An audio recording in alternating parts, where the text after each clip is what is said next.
who appeared before Parliamentary Committee on Security and Administration to explain the withdrawal of the General Service officers from the DP's guard, told MPs that Ruto has a total of 257 police officers in his security detail, with some guarding his multi-million shilling private properties across the country.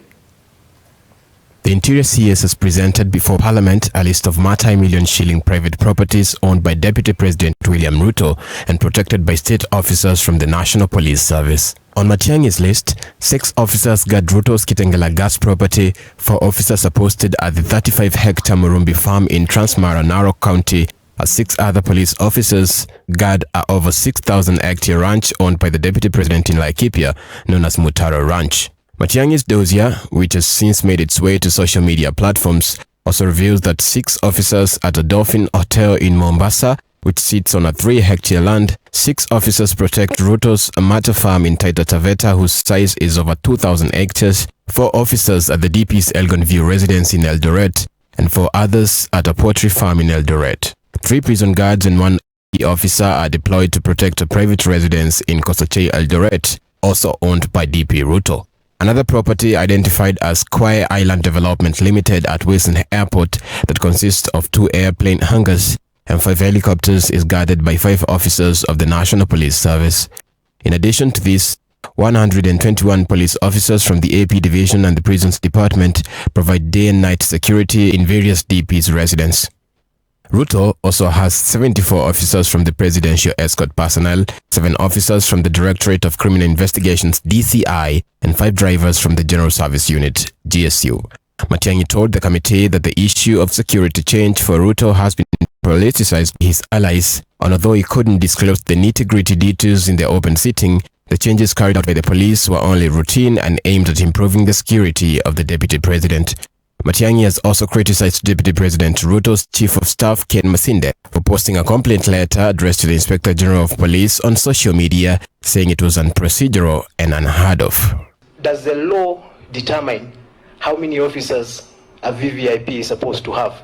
Is there a constitution? Because sometimes I feel as if part of the reason we're in this problem, I have looked at the historical security of all the vice presidents that we have had. The decision that jumped from 30-something or 40-something or 50-something to 257. How was that decision made? And is that what we are suffering from now? Because once you give me, for example, as a member of Parliament of Nyeri, if you give me 10 security officers today, and maybe the law just says I should have 1, then tomorrow you come and take 5 and leave me with 5. I will actually come and complain that you have downgraded my security, despite the fact that the law says I should only have 1. So part of the problem, and maybe the question you can help us is, how did you make the decision to have 257 officers? And is that what the law requires the Deputy President to have?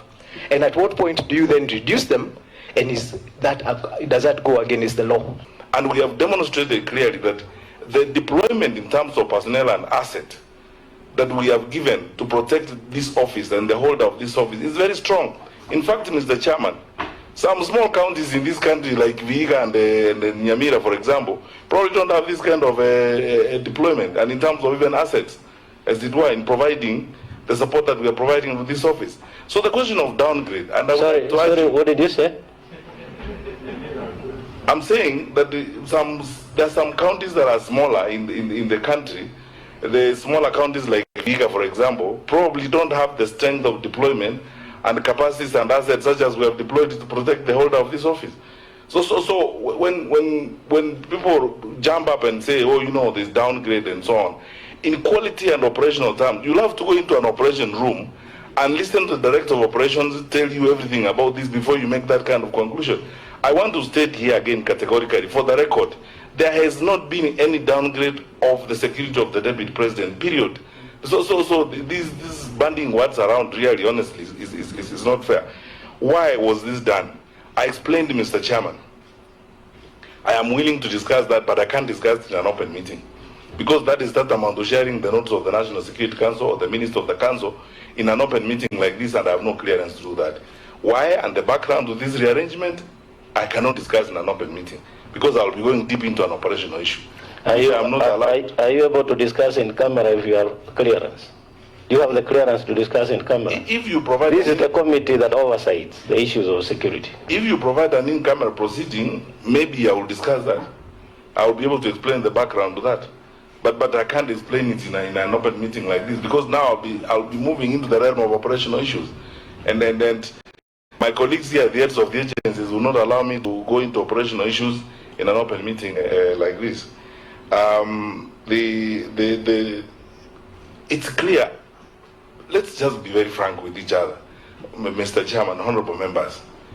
The Deputy President's residence is not a state lodge. It is not a state house. The law is very clear. It's black and white. It's a residence. It's a residence of the Deputy President. It's not a state lodge. It's not a state house. You know, there's some things which look or sound politically sensible, but frankly, by the law, they don't. How would you come up and use phrases such as are being used and so on? The framers of the Constitution, you are the legislators. Give me a law to work with on this basis. Give me a law that designates the residence of the Deputy President and makes it a state lodge. Then, on the basis of that law, I will gazette it. Last week, DP Ruto's elite GSU guard was replaced with AP officers at his current residence, a move that prompted complaints from the DP's camp, including a letter of complaint from his chief of staff addressed to the Inspector General of Police Hilary Mutyambai and copied to the head of public service and the director of the National Intelligence Service, NIS. After Nandi Senator Samson Cherargei threatened to write to the Speaker of the National Assembly concerning the matter, the Parliamentary Committee on Security summoned Matiang'i and PS Karanja Kibicho to explain Ruto's change of guard.